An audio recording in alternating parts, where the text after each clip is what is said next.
ជែកមេឃមីស្រទុំសប្បាយណាស់ខ្ញុំមកជុំស្រុកស្រែសប្បាយឡើងខ្ញុំមកជុំស្រុកស្រែរលឹមស្លេចស្រិចពពេញពួនច្រកហាមិត្តភក្តិមកជួយវិចនំម៉ែអនសមនំគមនំជាលផងដែរសន្ទុំពេញស្រែចុងខែវស្សាសន្ទុំពេញស្រែ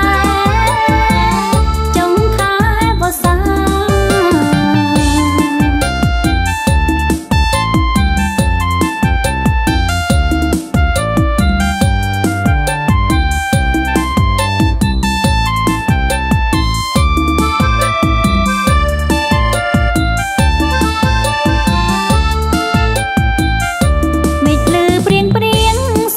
ស្គរធំ